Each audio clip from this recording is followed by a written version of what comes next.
Fala, doutores! Vamos começar mais um vídeo aqui e, por favor, ajuda de todo mundo para compartilhar, dar o like e não deixa de se inscrever e apertar no sininho para todas as notificações, vídeos novos, vocês terem acesso a todo o conteúdo que a gente está fazendo com muito carinho para vocês.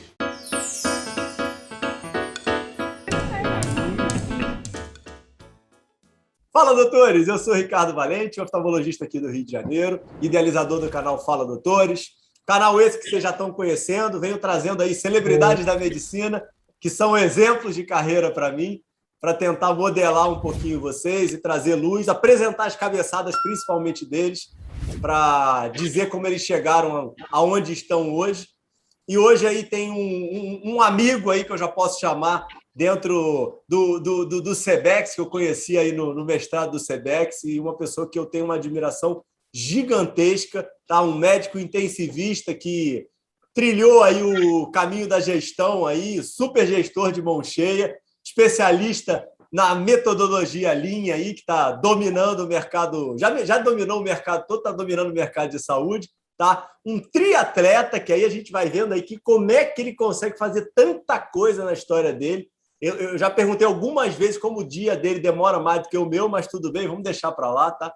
Diretor técnico do Hospital Anis Rassi, está trabalhando no Sírio, trabalha na Agir, vai contar um pouquinho para a gente como é que funciona essa história da Agir. Mora em Salvador, nasceu em Recife, cresceu em Goiânia. Rapaz, o cara domina o Brasil todo, tá?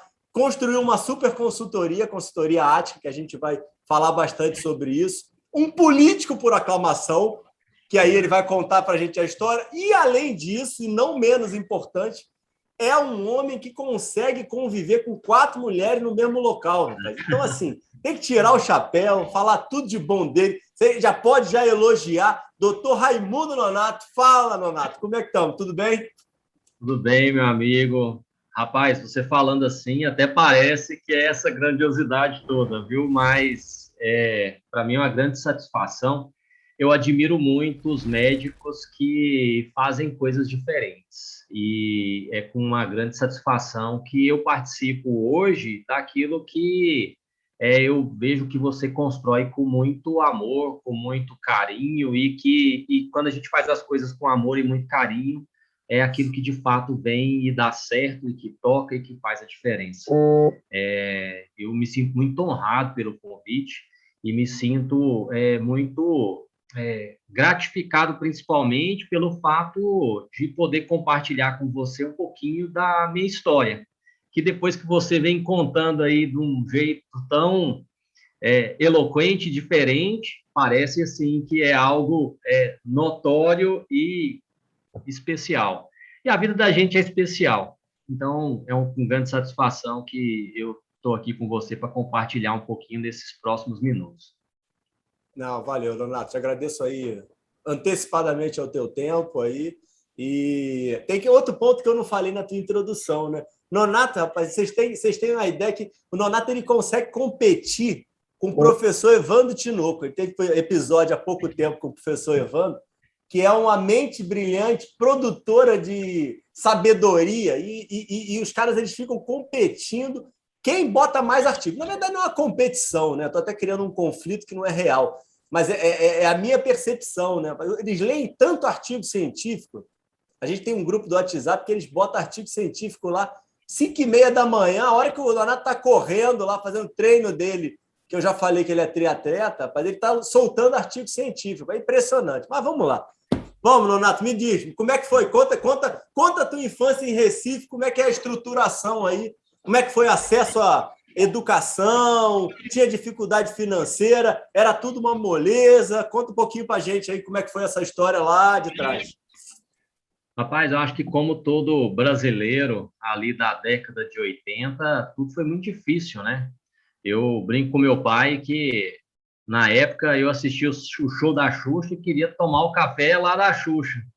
Meu sonho era ver uma maçã, era ver uma uva, então era desse jeito. Mas eu saí de Recife, eu nem me lembro, eu tinha 3 anos de idade, e fui para o interior de Goiás, uma cidade que chama Leopoldo de Bulhões, 10 mil habitantes hoje, e na época era uma cidade que não tinha asfalto, né? Eu vivia numa casa lá de tijolo de barro, estudei lá em escola pública, e foi pelo esforço aí dos meus pais e a dedicação que eles acabaram, e o risco, né, que eles tiveram, que eles foram tendo a condição de me trilhar ali na linha do estudo, e depois eu consegui me desenvolver Por até que vocês passar fizeram na essa medicina. mudança, Raimundo? Meus pais, eles casaram muito jovens, né, com 18 anos, e lá em Recife, meu pai era biomédico, minha mãe tinha feito o curso técnico de enfermagem, depois enfermeiro, e meu tio era médico. Só que eles migraram, vieram de lá para o interior de Goiás, e aqui em Goiás eles trabalharam todos juntos. Era uma oportunidade de trabalho mesmo naquela época, né? E foi nesse sentido que eles acabaram saindo de lá e vindo para o interior de Goiás. E foi Seu nesse... tio também veio? Meu tio, ele veio em Também foi, né? 1978. Nem veio, que eu não estou aí. É, ele foi para você e veio para mim, né? Aqui em Uhum. 1978. Ele era um cirurgião geral na época, mas veio tentar dar certo na vida, né? Mas a condição inicial foi uma condição bem complicada, né? Meus pais e eu e minhas irmãs, eu tenho duas irmãs, são gêmeas, e a gente teve nesse início aí a vida do brasileiro lá da década de 80, que estava Você é o tentando mais velho, Nonato? sobreviver. Eu sou mais velho, Uhum. eu tenho 41 anos, né? Minhas irmãs têm 39, Uhum. então a gente veio com essa perspectiva. E E aí aí, vocês lá estudaram juntos, você, os irmãos todos, mesmas escolas. nas mesmas escolas, a gente acabou estudando em escola pública, né, no Uhum. início, até ali a quarta, quinta série.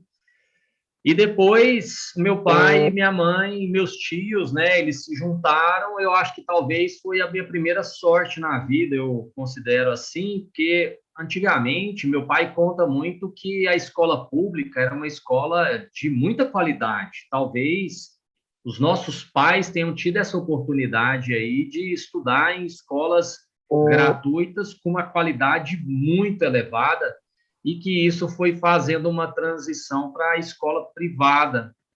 E talvez tenha sido essa decisão que os meus pais tiveram, até se endividando aí, que Uhum. eles começaram a me dar essa condição. E eu, assim, já comecei a me pressionar desde aí, que eu sabia que a gente não tinha, como família, uma condição de sustentar todos em uma escola privada na época lá de qualidade, que era um diferencial, e eu já me cobrava ter um bom desempenho.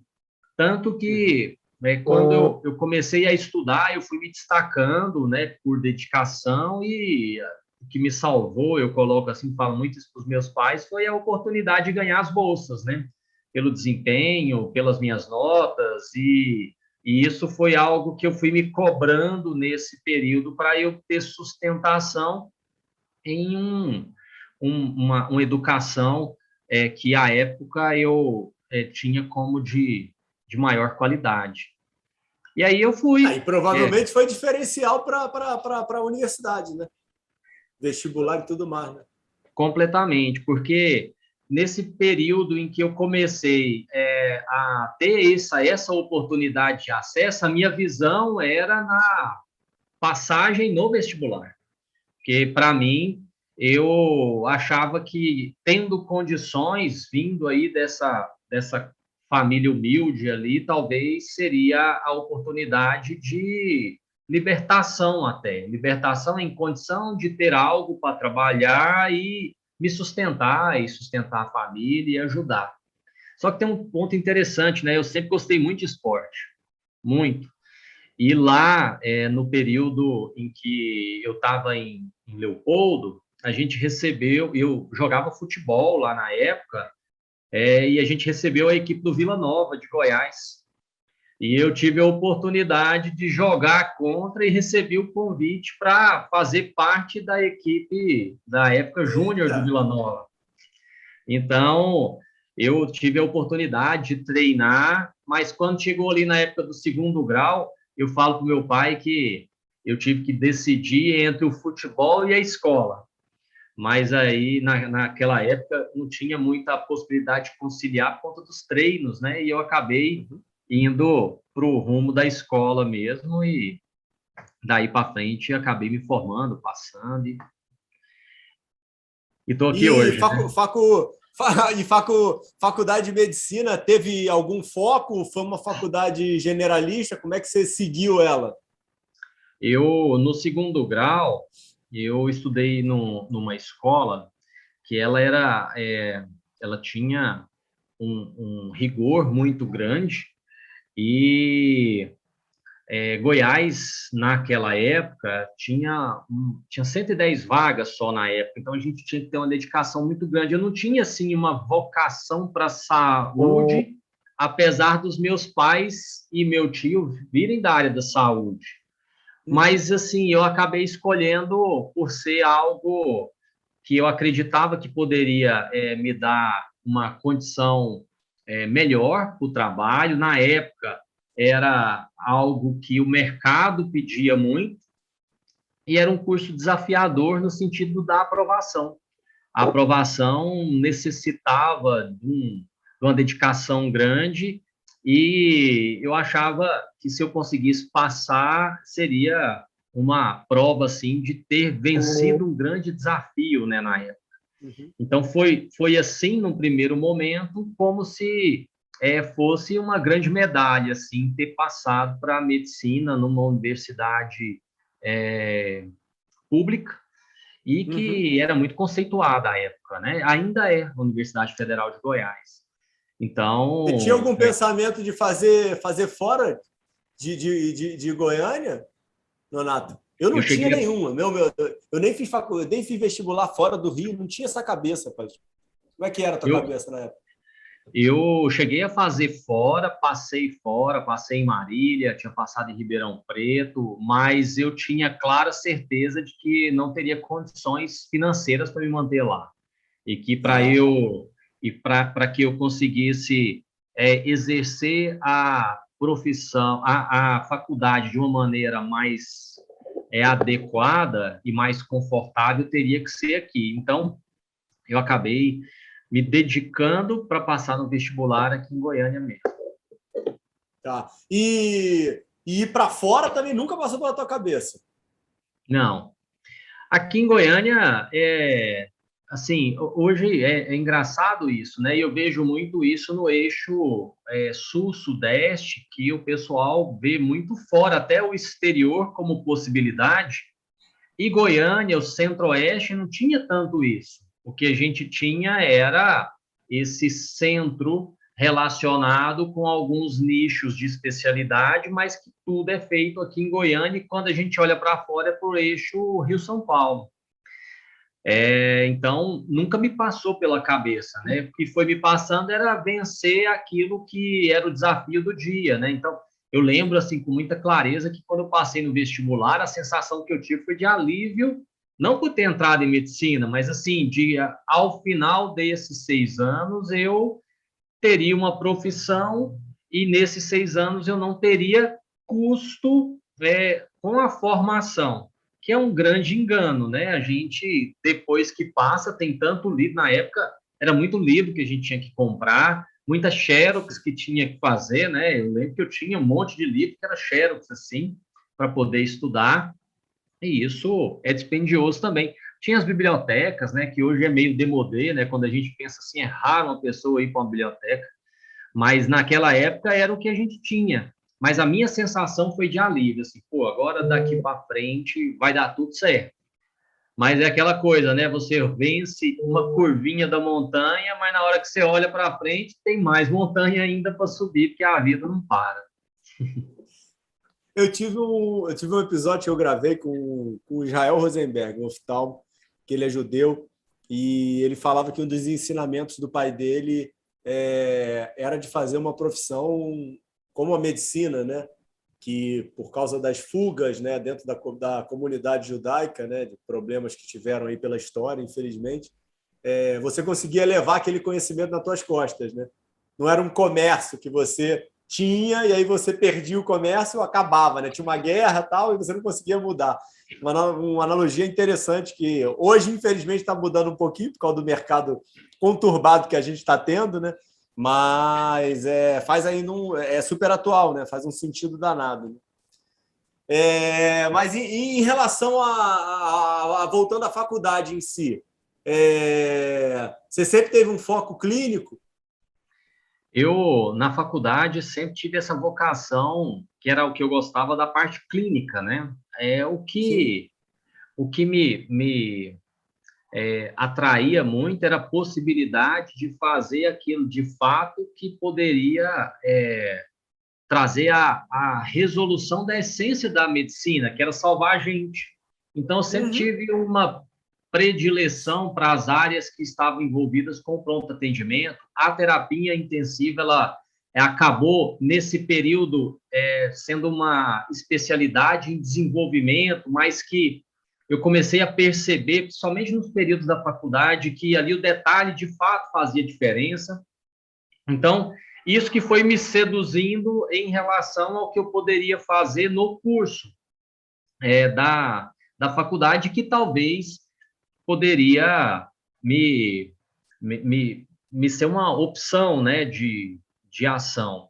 Mas algo assim que, ao final, me trouxe muita satisfação, eu já tinha até te falado que no final do curso, principalmente ali quando eu estava formando, a gente não tinha muitos médicos formandos por período, por ano.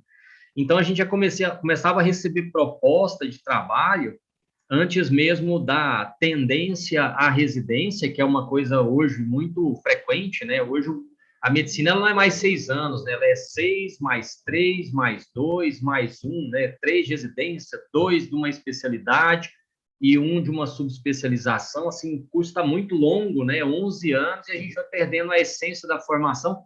Mas naquela época a gente recebia a proposta e ela era financeiramente boa. E eu tive a oportunidade de ir para medicina pública mesmo, né? O atendimento do povo mesmo, que foi o que eu fiz na cidade que me acolheu quando eu cheguei de Recife. Então, lá eu trabalhei no pronto atendimento, no PSF, atendi em povoados, e isso é muito bom, porque você começa, de fato, a entender o quanto a medicina bem feita e de maneira preventiva, ela traz benefício para quem, de fato, precisa. Não é só aquela comercialização que muitas vezes existe em relação a procedimentos que você vai fazendo e nem a expertise técnica daquilo que você faz, mas o quanto você sentado de frente para o paciente, conversando, isso também tem um significado e que talvez seja de onde surgiu, de fato, a ciência saúde, né, do cuidado que a gente tem que ter holístico com o paciente. Então, essa foi uma oportunidade boa que eu aproveitei, assim, muito bem, até como sendo uma oportunidade de retribuir o carinho e o acolhimento que essa cidade teve comigo. Então, lá eu tive a oportunidade de atender muitas pessoas, né? E hoje, quando eu volto, quando eu estou lá, eu sempre sou muito bem recebido e sou tido assim como uma pessoa de sucesso, né? Que saiu da cidade, teve sucesso na cidade, e isso é muito bom. E aí você começou a dar esses plantões já no quarto período já? Não, no quarto período eu recebia convites, né? Assim, quando você formar, você vem para cá. Uhum. E eram oportunidades que a gente tinha, mas eu não comecei a dar plantão. O que eu fiz paralelo com isso foi dar aula. Tá. Eu saí do segundo grau muito muito bem formado, vamos dizer assim, do segundo grau, e eu comecei a dar aula de física, de química, de matemática para concurso. Isso era uma coisa que me Uhum. dava uma oportunidade ali de me dar uma sustentação ali durante um período, enquanto era possível. Mas lá no quarto, no quinto período, essas prefeituras já começavam a nos procurar, tentando fazer uma vinculação para quando a gente formasse no sexto ano, a gente Estão já tentando te tivesse essa seduzir. oportunidade. Né? Era isso que acontecia. E é interessante o quanto mudou sei lá, em 10 anos, né? Porque em 2016, enquanto na terapia intensiva do Anísio, eu já começava a receber os meninos que formavam, porque eles já não tinham tantas oportunidades, assim, de trabalhar, porque já estava tudo muito ocupado, né? Agora a gente começa a pensar no diferencial competitivo, que ele vai além do conhecimento, né? O diferencial competitivo é relacional, como a gente já conversou, é você enxergar outras oportunidades ou ter uma expertise técnica quase que singular. Então, o mercado está mais cheio, né? E quando ele está mais cheio, a gente precisa pensar em outras oportunidades. Mas nessa época, não, eu recebia o convite para trabalhar na saúde primária, e a saúde primária é um campo muito bom de ação, porque quando você faz a diferença e a pessoa reconhece a diferença, o significado ele acaba sendo outro, né? Eu lembro uma vez que eu estava atendendo num povoado ali perto de Leopoldo de Bulhões, e no final do atendimento, o paciente estava me esperando na porta com um porco. Então, tinha um porcão lá na porta lá, e eu falei assim, gente, não tem como eu levar esse porco para casa, né? Eu estava 40 quilômetros de casa. E ele, não, doutor, você me ajudou muito, eu preciso muito, eu quero te agradecer. Falei assim, não, então vamos fazer o seguinte, na próxima vez, quando eu voltar, eu levo o porco. Ele acabou ensacando o porco, matou lá, fez um pernil e depois me entregou. Mas, assim, essas coisas ficam muito marcadas, né? Porque é aquela medicina social, de fato, e que faz a diferença. E a gente faz muita diferença quando a gente quer. E não necessariamente precisa ser um hiper especialista para fazer a diferença na vida do outro, com uma rentabilidade financeira boa. Mas você. Então, terapia intensiva são o quê? 3 anos? Terapia intensiva, na época, até não tinha uma especialidade de terapia intensiva. Hoje, a terapia Tá. intensiva, ela é você ter como pré-requisito é, cirurgia geral, anestesia, clínica médica 2 anos, ou a terapia Tá. intensiva ou acesso direto 3 anos, né? Uhum. E naquela época Mas não tinha isso. como é que foi essa tua estruturação? Pós-faculdade, aí você meio que se mantinha dando aula, cursinho e tudo mais, fez a faculdade toda. Mas peraí, cadê a bufunfa? Onde é que começa a aparecer o dinheiro aí para você? Tem que pagar o arroz, pô. É, o dinheiro começa a aparecer logo depois que eu formo no programa de saúde de família. Você morava com teus pais? Eu morava com os meus pais, Tá, fazia o programa Saúde da Família, e comecei a fazer alguns plantões e tinha feito tá. alguns concursos. Concurso da prefeitura e fiz concurso do estado de Goiás, e foi isso que começou a me dar uma sustentação. Tá. E aí eu me dediquei a isso durante um período, até quando eu comecei a achar que isso estava me limitando dentro daquilo que eu comecei a ter uma vocação natural por fazer. Então, eu comecei a trabalhar no programa da saúde da família, mas logo eu fui me envolvendo com uma estruturação e a organização do posto de atendimento. Então, já comecei a trabalhar em como eu conseguia fazer o agendamento das cirurgias fora daquilo que a gente não tinha, ou as especialidades que a gente não tinha, que era necessário. A gente tinha um programa na época que ele existia, mas não era utilizado, e aí muita gente ficava na fila muito tempo reclamando. Então, quando eu comecei a entender o que era aquilo, rapidamente eu zerei a fila que a gente tinha das especialidades e das cirurgias na cidade, e o pessoal já começou a me enxergar como sendo uma pessoa que tinha essa capacidade de articulação. Logo, eu comecei a ter um controle em relação à coordenação do posto de saúde, depois do hospital que tinha lá na cidade. Eu fui me envolvendo nesse sentido.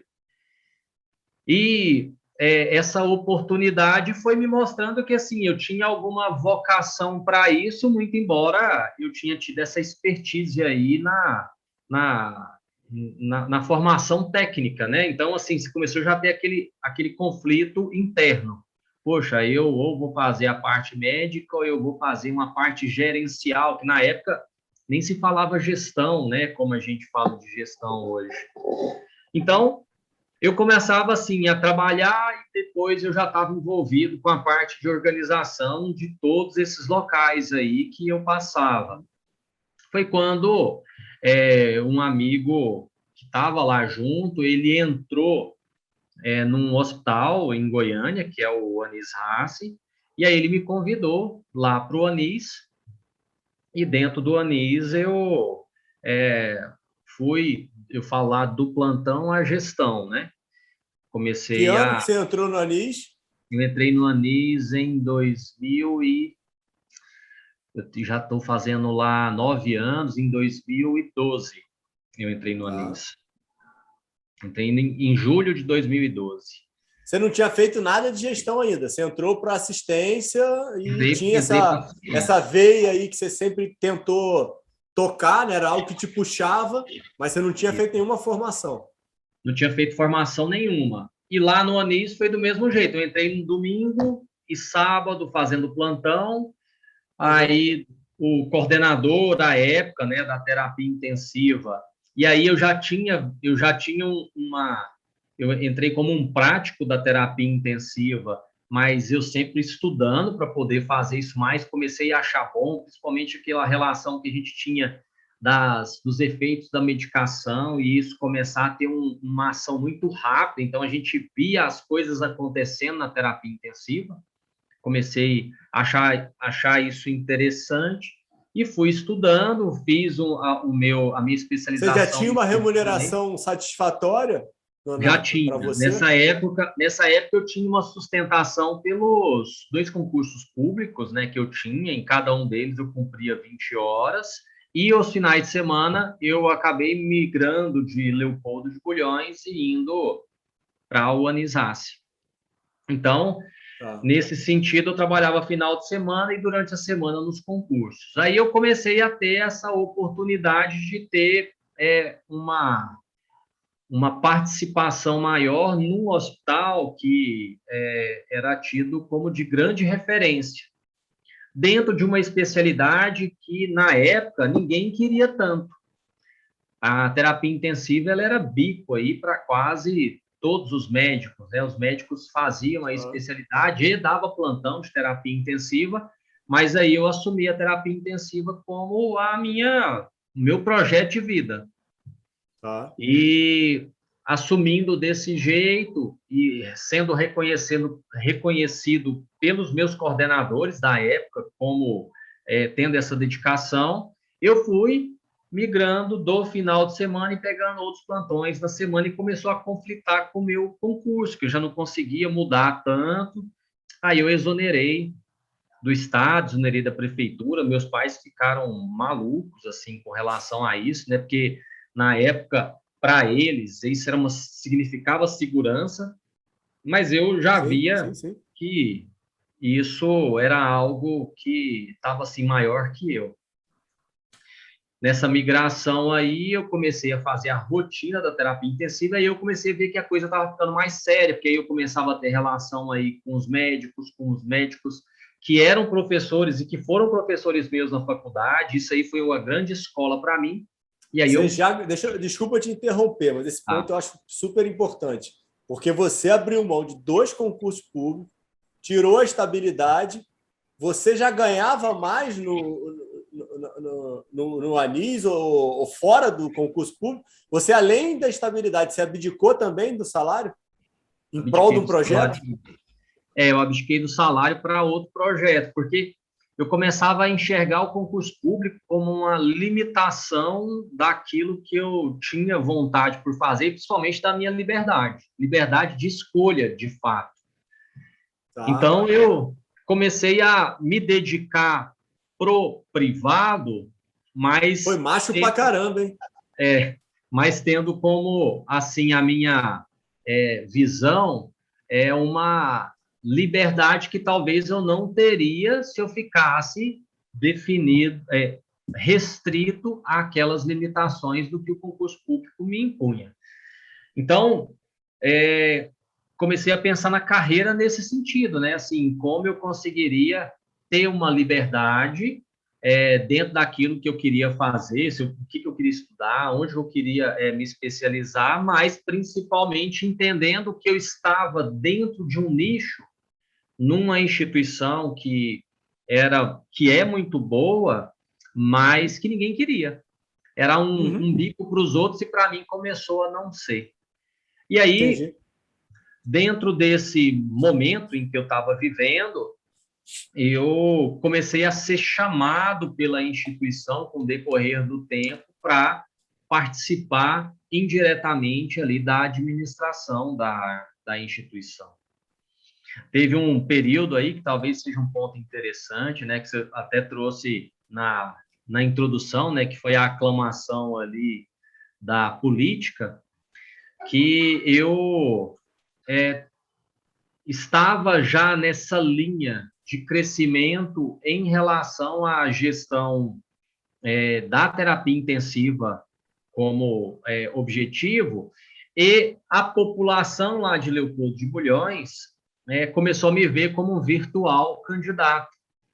E aí, minha família, que é de lá, começou a, de certo modo, me pressionar ou me induzir para ingressar na carreira política. Eu não achava que eu teria condições e nem idade para fazer algo nesse sentido, em que a prefeitura fosse algo que poderia me projetar ou, de alguma maneira, ser uma escolha para aquele momento, já que eu tinha essa intenção de dar seguimento naquilo que eu tinha projetado em relação à terapia intensiva. Só que família pressionando e todo mundo em cima, eu não fui para a prefeitura, mas fui para a vice-prefeitura, né? E eu acabei ganhando. Que ano que foi isso? Hoje está fazendo 6 anos, estamos em 2021, foi de 2016 a 2015 a 2019. 2015 a 2019, 4 anos.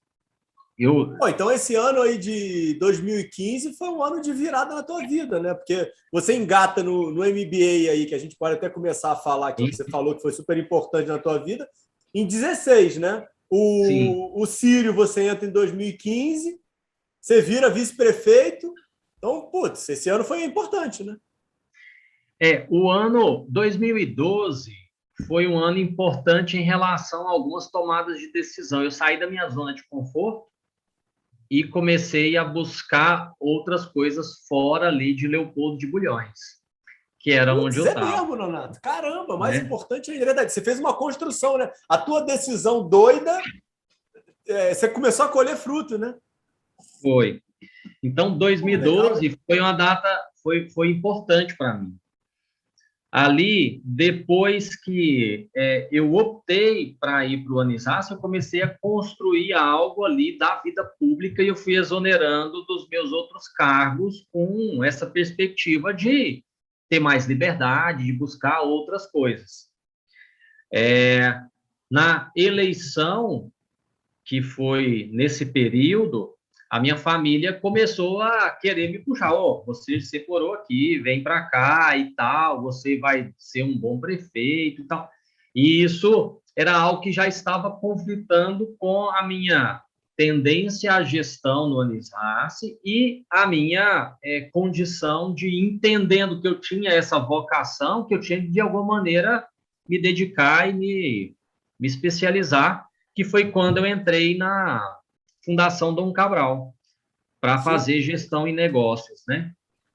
E isso foi um dos grandes momentos na minha vida, porque eu comecei a perceber que tudo aquilo que eu tinha construído com base em excelência operacional, de fato, era muito pequeno frente a todos os empreendedores com os quais eu convivi nesse período e que tinha rendimentos muito maiores, que tinham projetos muito maiores, que não necessariamente era fazer bem tecnicamente algo que você aprendia na faculdade, e isso me seduzia de alguma maneira, me deixava estimulado.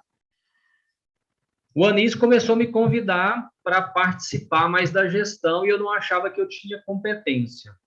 Leopoldo começou a me chamar para fazer a parte da gestão pública, porque eu era uma revelação da cidade em relação ao Sim, que sim, tinha sim. acontecido, e a medicina, nessa época, ela projetava para isso, né? Você estava com o seu eleitor dentro do seu consultório, fazendo algo para ele, né? Então, assim, eu comecei a enxergar isso, e até a própria eleição, para mim, ela foi como se fosse um grande reconhecimento da minha capacidade humanística da medicina. Eu entendi assim, porque foi isso que me projetou. Eu comecei a ser conhecido por todo mundo lá pela medicina. Sim. E isso foi bom, assim, me deu uma satisfação em relação a isso. Mas eu tinha essa tendência de migração para aquilo que eu tinha escolhido. Tanto é que pós meu MBA de gestão em negócios, eu comecei a trazer para a terapia intensiva um tipo de gestão tão diferente que ela começou a ser muito comparado com meus outros setores dentro do hospital. E isso me projetou internamente para ser visto como sendo uma pessoa que tivesse capacidade de organização mais sistêmica. E o hospital optou por fazer uma certificação hospitalar, e dentro dessa opção da certificação, eu acabei participando dessa organização para, de fato, trazer a certificação para dentro do hospital. E lá foi a oportunidade que eu tive de, frente a essa equipe, conhecer outros hospitais, que depois eu acabei trabalhando aí com a certificação também, por convite, e aí eu entendo que essa oportunidade de ver outras instituições, ela me despertou a condição de fazer diferente, né? Porque a minha vivência até então era Leopoldo, Goiânia, e eu entendia que isso era o que existia de bom, né? Na área da saúde. Mas aí, quando eu saí, que comecei a ir para o Rio, que comecei a ir para São Paulo, comecei a ir para o Sul, aí eu fui vendo que a coisa não era aquilo, que aquilo que eu vivia, que eu estava fazendo, era algo pequeno, e que tinha a oportunidade de ser algo, de fazer muito mais dentro de uma capacidade que a saúde estava começando a projetar muito, né? Surgindo as grandes redes e por aí vai.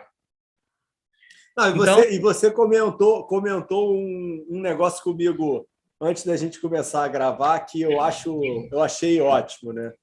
Que era o fato de você estar contabilizando o plantão no pensamento da aposentadoria, né? é, E eu acho muito legal porque eu tento muito fazer isso no canal, né? Que é tentar trazer a realidade das pessoas, né? É impressionante a quantidade de colegas que a gente deve ter hoje fazendo isso e não ver possibilidade de mudança, né? Obviamente que tem que ter a tua coragem, tem que ter a tua capacidade, tem que ter várias aí skills aí que você construiu e que você tem, mas eu acho que as pessoas têm que levar isso como ensinamento, né? Se você está vivendo um momento como esse, né? Poxa, existem formas de mudar, né? Não é só a assistência. O que eu acho que é um mérito danado. De vez em quando as pessoas brigam comigo. Ah, pô, você está falando que não pode fazer assistência. Não, não é isso, né? É que existem outros caminhos, né? Como você fez, né? eu entendo assim que existem perfis, sabe? E cada perfil a gente tem que encontrar aquilo que é a Perfeito. satisfação. Eu não estava satisfeito fazendo isso. Isso que é a grande verdade. Chegou um determinado momento Brilhante. que eu achava que eu estava sendo limitado dentro de uma vontade grande que eu tinha de fazer diferente, sendo que eu ficasse trancado dentro de um ambiente cuidando de 10 leitos de terapia intensiva, dentro de uma rotina que estava muito bem dominada por mim. Então, eu comecei a trabalhar pensando em sucessão, tanto é que dentro da terapia intensiva hoje, as pessoas que estão lá foram as que foram formadas por mim, que estão lá até hoje, e elas estão muito bem e estão satisfeitas com isso, porque isso é perfil.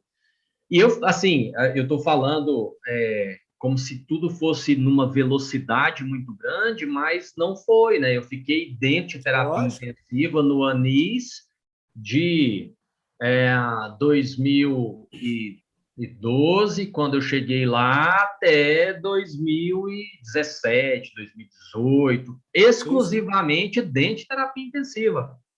Então, eu comecei a entender que se eu ficasse só nisso, eu me olhava muito para frente. Assim, gente, será que eu vou ter 60 anos e vou ficar aqui dentro fazendo exatamente a mesma coisa, que é importante, mas que para mim não trazia tanta satisfação? Tem um amigo meu que ele fala uma coisa que é muito engraçado, que ele diz assim, que a medicina, ela talvez seja a mais barroca das ciências, porque o, a arte barroca é a arte da repetição, né? E a gente faz repetidas vezes várias coisas e tem gente que está muito bem, obrigado, Sim, e precisa disso, verdade. precisa desse perfil. Mas eu comecei a entender que eu gostava de olhar a coisa um pouco de cima, entendendo o aspecto sistêmico, né, de tudo como acontecia. Então, eu assim passei por esses locais e deixando algo que me alegra muito, que é o legado. Isso talvez seja uma coisa que eu sempre busco pelos locais que eu passo, entender como sendo a minha entrega maior. Então, enquanto eu estive em Leopoldo, eu tenho várias pessoas que me mandam mensagem hoje, as redes sociais facilitam muito, né? Por Instagram, por Facebook, eles falando, ó, doutor, volta para cá, você foi muito bom, a gente está com muita saudade de você, o que você deixou aqui é muito bom, e eu acho bom isso, entendendo que ficou uma entrega que de fato agregou para a vida de alguém.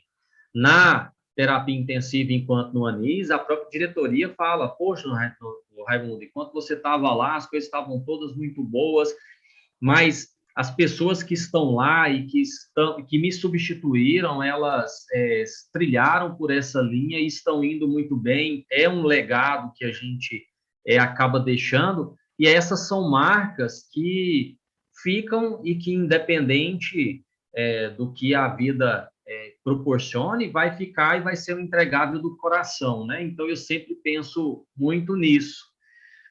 E nesse sentido é que eu me conduzo em relação a tudo que eu tenho feito.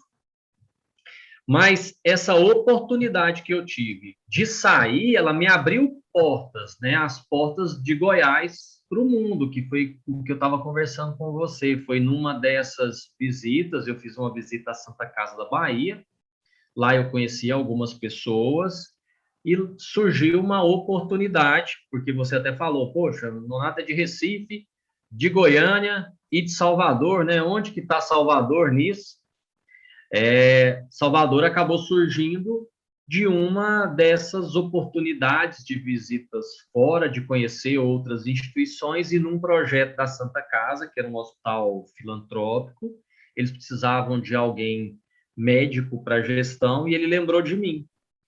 Aí, quando ele lembrou de mim, eu deixei tudo que eu tinha em Goiânia, o que eu tinha construído em relação à terapia intensiva, a minha zona de conforto, né? Nesse período eu tinha Mas a peraí, você é um lorde, né? Mas eu posso falar aqui. Vamos aqui elogiar o IQG aqui, que fez essa ponte aí, né? Te colocou aí, então, como na vitrine do mercado, né? Eu acho que a gente sempre tem que ser grato. Você sendo um lorde, não vai fazer jabá nenhum, eu não ganho dinheiro de ninguém, então eu posso falar o que eu quiser. Então, eu elogio o IQG aqui, acho que vale a pena, porque ele te ajudou na tua carreira, né? Foi uma instituição que te abriu portas, né?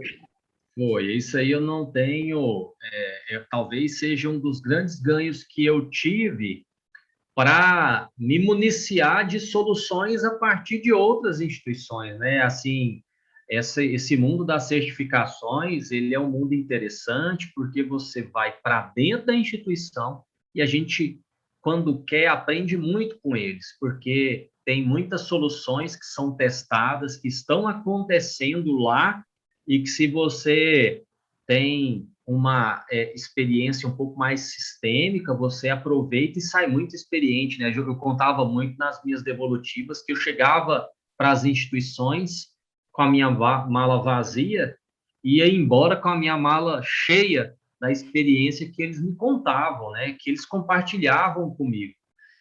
E o IQG ele foi uma oportunidade muito importante. Tenho grandes amigos lá e é uma das instituições de acreditação que eu tenho como de alta credibilidade, que me proporcionaram isso, de conhecer alguém fora e de abrir portas e eu poder fazer a minha primeira experiência fora do estado de Goiás. Sim. Que foi quando eu fui para a Santa Casa da Bahia e fiquei lá por 1 ano e 2 meses, 1 ano e 3 meses, mais ou menos, e tive a oportunidade de receber o Sírio-Libanês lá, para a implantação de um projeto do PROAD, que é o projeto Lean nas Emergências, e ao final do projeto, eu recebi o convite da equipe para ingressar no projeto, né? E ingressei no projeto, entrei no time, né, da responsabilidade social, e isso para mim é muito simbólico, assim, que eu tenho hoje a oportunidade de ir para instituições públicas que têm complexidades que são culturais e às vezes difíceis de resolver e auxiliar na resolução, e que de certo modo alimenta aquilo que a medicina tradicional mesmo busca, né? Então, entrei lá e depois que eu ingressei... Esse teu diferencial do Lean, Nonato, você tinha e foi utilizado, então você buscou o conhecimento e estava pronto na hora certa, ou você buscou essa formação porque estava tendo necessidade de maior conhecimento dentro dos projetos que você estava participando? Eu, dentro da terapia intensiva, eu tive a oportunidade de assistir uma aula em que foi utilizada a metodologia Lean para, principalmente o Six Sigma, né, que é a redução da variabilidade, para a gente ter resultados melhores em pneumonia associada à ventilação mecânica. Foi um projeto que foi uma metodologia que foi utilizada na Bélgica pelo Ivan San, nas instituições dele, e eu li o trabalho e achei interessante. Aí eu procurei a formação antes mesmo de talvez trabalhar com isso. E eu fiz a formação em Goiânia com um grupo da indústria, porque até então não tinha o Lean Healthcare, não existia, era o Lean... você fez o Lean Toyota. Eu fiz o Lean, assim, Toyota de fato, mas para a indústria, né?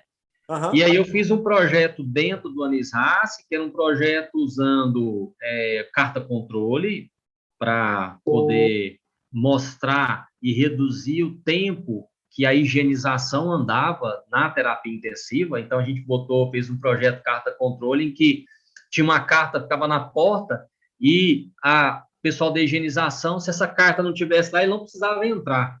Que antes ele tinha que entrar e perguntar: doutor, tem alguma coisa para fazer aí? Não, não tem não. Perguntava para todo mundo. Então, se tinha essa carta lá, ele nem entrava. Esse foi o meu projeto na época. E usando uma ferramenta de mapeamento de processo que chama CIPOC FEMEA na área da saúde, como a gente poderia usar isso. E isso me deixou muito, muito estimulado, né? E eu comecei a pensar processualmente, e aí entendendo que a espera era um desperdício, e aí comecei a olhar tudo como desperdício, e casou como uma luva quando o Círio foi lá, porque o Círio levou o projeto Lean Healthcare lá. Como eu tinha a formação Greenbelt e a formação Lean... Que legal! Como a formação Lean, ela é igual às faixas, né? White Belt, Yellow Belt, Green Belt, Black Belt. Eu era Green Belt na época e recebi o Círio para a implantação do projeto Lean. Então, casou, né? A coisa deu match na hora, né? Porque eu comecei a usar as ferramentas que eles estavam trazendo, a gente tinha uma potencialidade muito grande, com equipe muito boa, com sistema muito bom. A Santa Casa ela era certificada RIN 7, que é uma certificação digital em que a gente não usa papel, né, através do nosso prontuário eletrônico que a gente tinha lá, que era o MV, e aí a gente conseguiu automatizar tudo e conseguiu medir tudo, e assim, foi algo que tecnologicamente foi um destaque na época. E Sim. isso fez com que, ao final, a gente tivesse a oportunidade de entregar um bom projeto, o que me lançou para poder ingressar no Sírio, né? Então, assim, eu acho que nessa hora aí começou a sorte a acontecer, né? Eu estava já com a certificação e recebi um projeto que precisava disso. E aí a gente fez o projeto lá no Hospital Municipal de Salvador e no final eu acabei tendo essa grande surpresa, né, de ter sido convidado pela equipe para fazer parte do processo, e lá eu estou já há 2 anos e hoje fazendo 2 anos e 6 meses. Tá, e E aí como é que você volta para Goiânia? aí eu volto para Goiânia numa situação muito interessante, né? 2 anos e 6 meses lá, veio pandemia. Quando veio a pandemia, eu tive a oportunidade, pelo Sírio-Libanês, de participar do projeto Todos pela Saúde, Não, que foi peraí, o deixa eu que... te interromper, desculpa, depois vão ficar brigando comigo que eu estou interrompendo meu convidado toda hora. Peraí. E aí, nisso você já está com. Tá lá casado, com filho, isso tudo, tua família está estabelecida. Está estabelecida lá, e já estou com minha família. Tá.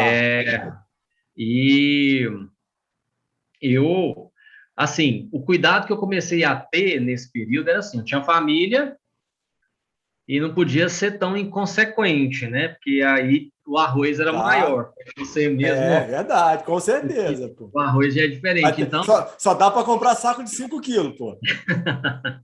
é verdade. E aí eu comecei a fazer os movimentos assim. Eu tinha terapia intensiva, e lá na terapia intensiva eu recebia um valor da coordenação e tudo mais.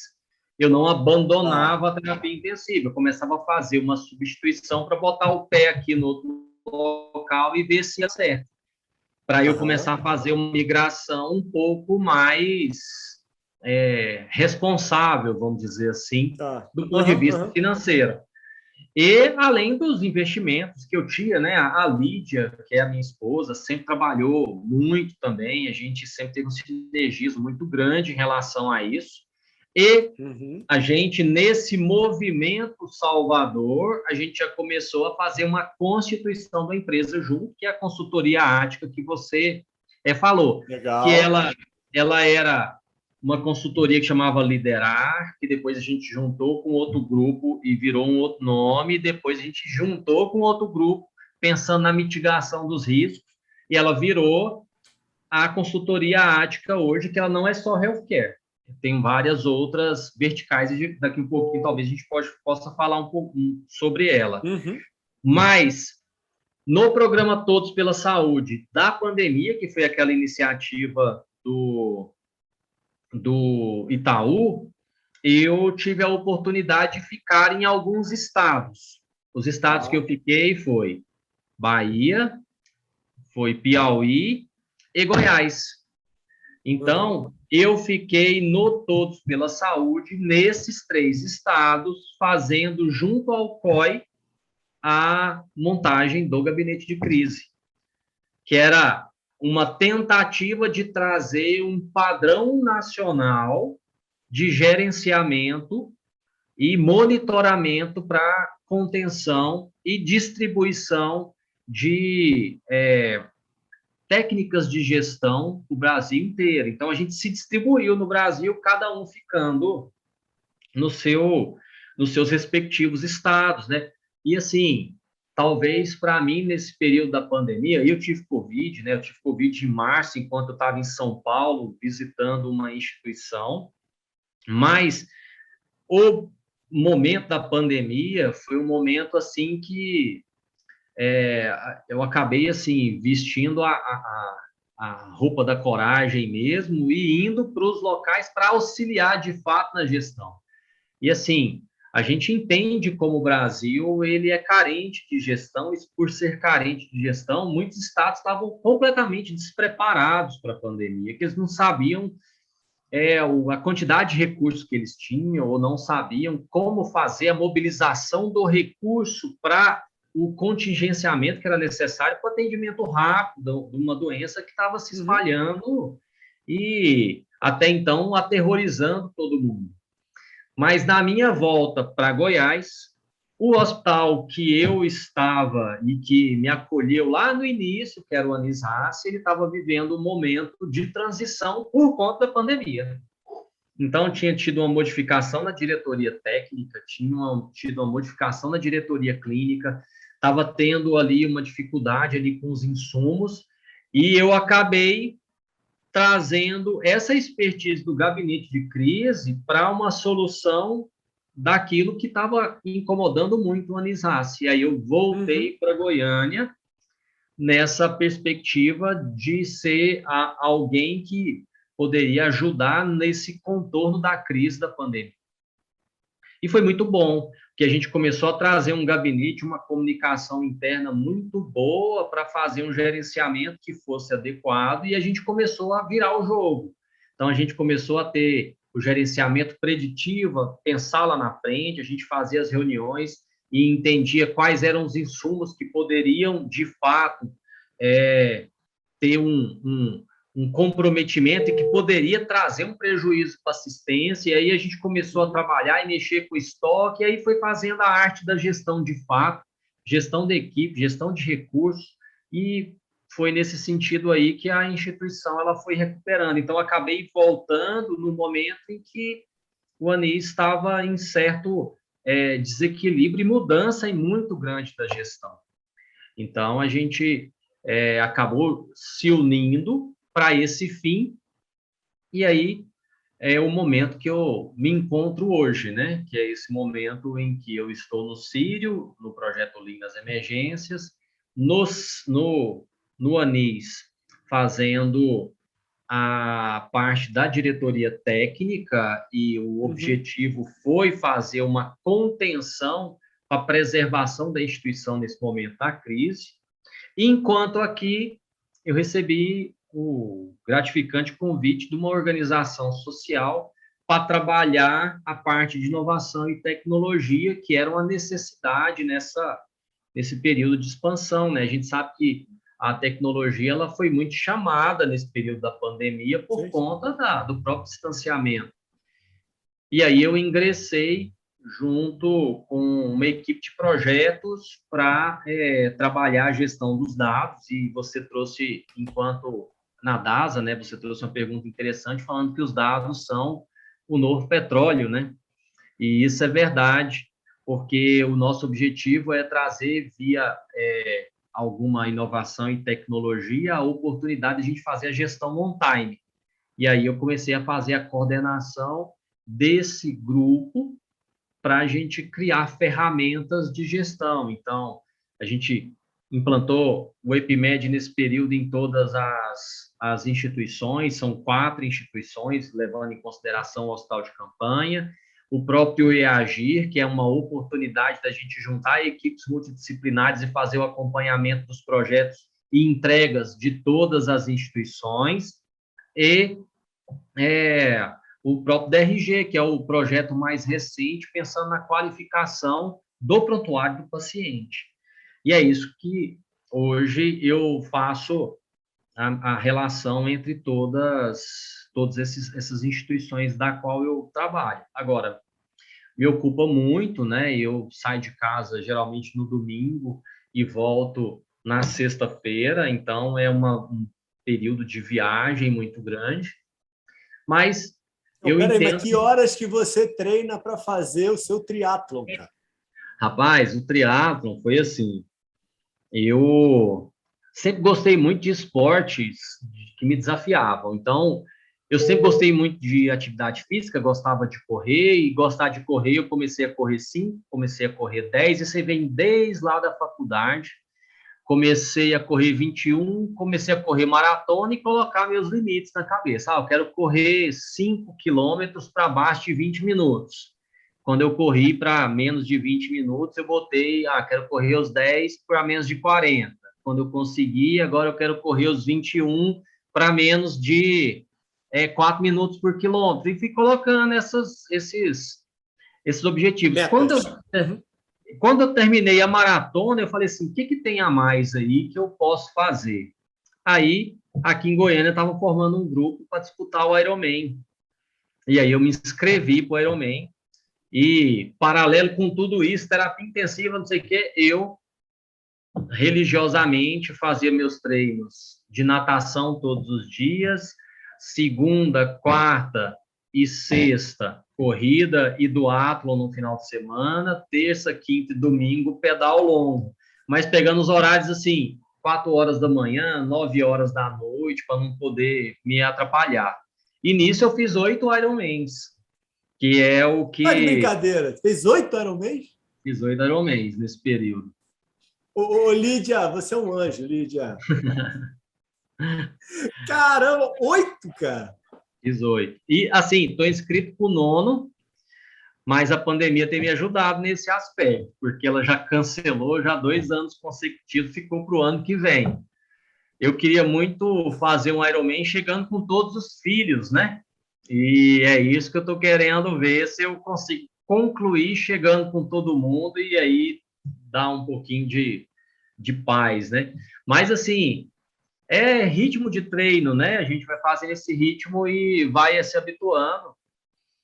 Mas, assim, de fato, é algo que, não sei, se depois que a gente para e olha para trás, é uma coisa meio de maluco mesmo, né? Não é uma coisa de gente normal, não. Me diz o negócio. A gente caminhando para uma conclusão aí. Sempre gosto de pensar em planejamento estratégico para 5 anos aí, para a tua carreira.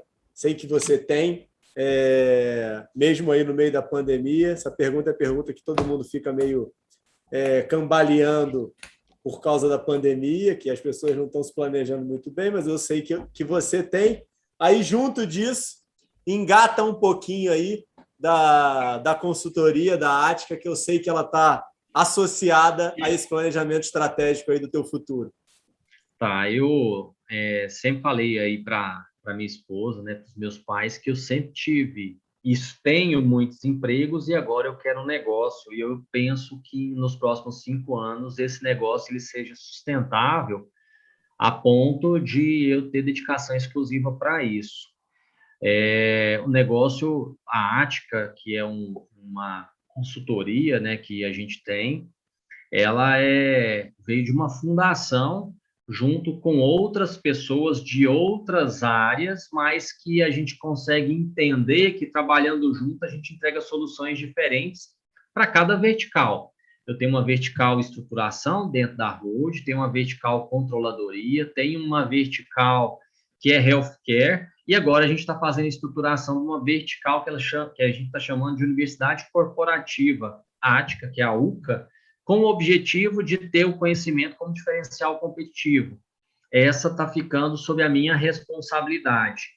E eu entendo que, dentro de tudo isso que eu vivo, com a possibilidade de aprender muito com os outros, né, e aprender muito com tudo isso que eu tenho feito, de conseguir desenvolver algo de entrega única. Então, esse tem sido o meu foco do meu investimento intelectual, vamos dizer assim, para que eu consiga, em 5 anos, ter a Ática num porte que eu consiga tê-la como sendo a minha ação quase que exclusiva. E até lá, o que eu venho fazendo é o que a gente tem feito junto, né? Aproveitando o mestrado, que é o que a gente faz junto hoje, e aprendendo com você, aprendendo com os meus amigos, né? Nem falo que são colegas, porque a gente já está há tanto tempo junto e, assim, a sinergia é tão grande, a harmonia entre a gente, até para poder ser divergente, né? E isso é muito bom, mas isso me possibilita aprender e só enriquecer uma capacidade hoje que a gente tem que ter que é de aplicabilidade do conhecimento.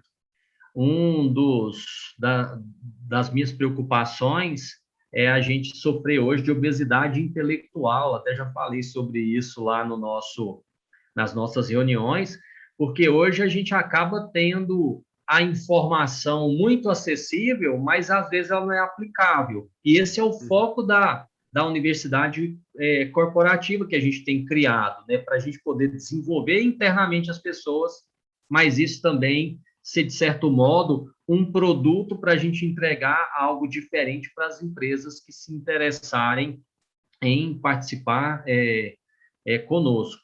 Então, eu penso que o planejamento em 5 anos nessa fase esponja que eu estou aproveitando a experiência com todo mundo, eu consegui gradativamente entregar isso para a empresa e, de fato, ter um negócio. Porque hoje eu vejo que eu tenho vários empregos e o emprego a gente sabe como é que é, você não tem total domínio daquilo que você faz, você é dominado.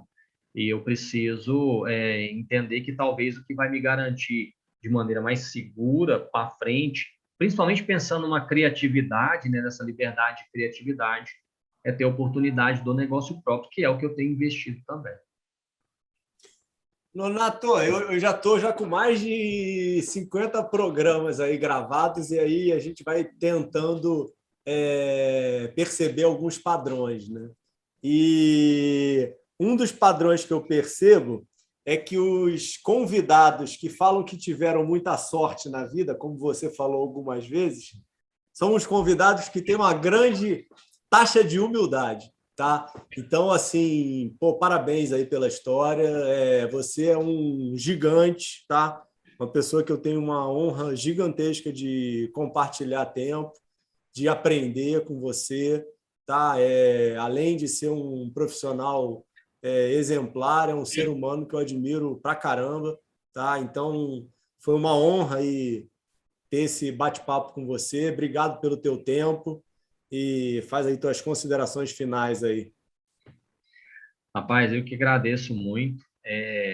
E assim, eu vejo, e já te disse isso, o carinho que você tem com o canal, com o que você está construindo, e tudo que começa assim, por mais que a gente às vezes tenha tempo para o crescimento, a gente sabe que é essa base sustentável que faz tudo florescer e crescer, e eu entendo que participar desse momento, que é um momento único e de grande relevância para aquilo que você hoje faz, é uma honra muito grande. E algo que é muito satisfatório, acho que como você mesmo trouxe, né, é entender que várias pessoas no Brasil, elas tentam fazer a diferença, e hoje, com você, a gente tem a oportunidade de ficar um pouco mais leve, entendendo que as pessoas que querem, de fato, fazer a diferença têm dificuldade, e isso faz parte da vida, e você compartilha essas experiências, dando força para a gente, para insistir, para persistir, mas principalmente entendendo que lá na frente, se você faz com dedicação, se faz com retidão, o resultado vem.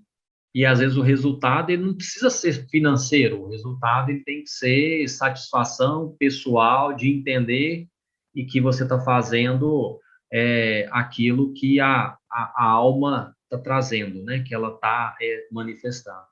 Então, muito obrigado, é uma grande satisfação tê-lo como amigo, mas principalmente participar daquilo que é uma criação que você tem dedicado um bom tempo e que já está tendo sucesso e tendo a oportunidade de levar isso para o Brasil.